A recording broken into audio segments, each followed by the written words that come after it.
what language did the Buddha speak? That's pretty basic.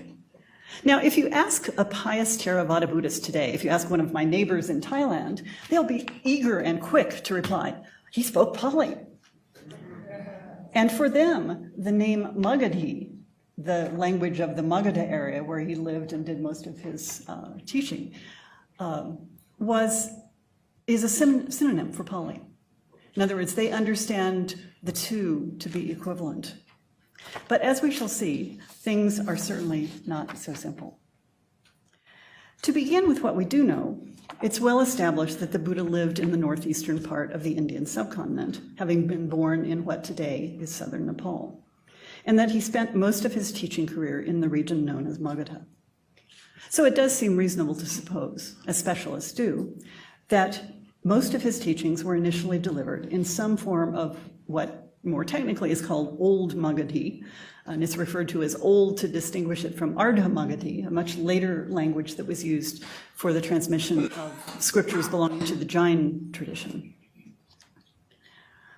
But Old Magadhi was far from the only language spoken in India, or even in northern India at the time. And it seems likely that the Buddha may have been able to communicate in more than one language. And there were many other languages that scholars refer to as Prakrits. This is the first term on your handout here. It's a term that's used to refer to vernacular, that is spoken, Middle Indic languages. Prakrita can be defined as natural or unrefined, or we might even say unvarnished.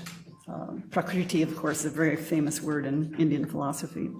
And the contrast here is with Sanskrit, which is Samskrita, which is surely a word that you all know, but in different contexts. In this context, we might say it means put together, in the sense of almost decorated, made beautiful.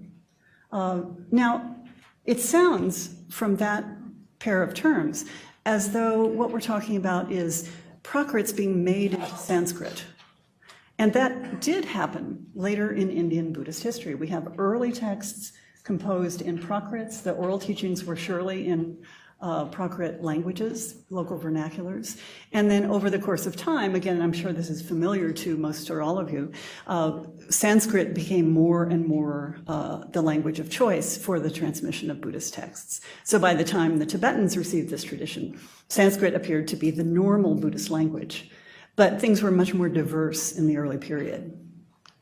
And let me just call your attention to how weird this situation is. The Prakrits are the daughter languages of Sanskrit.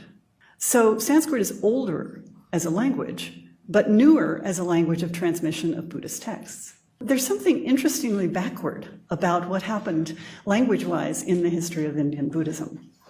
So what I'm going to be talking about at the beginning of this talk are these offspring languages of Sanskrit, different types of Prakrits that were spoken in different parts of India. We can actually obtain some concrete information about what they were like from the inscriptions of King Ashoka, who had messages to his subjects, PR pieces, you could say, carved on stone and erected throughout his realm.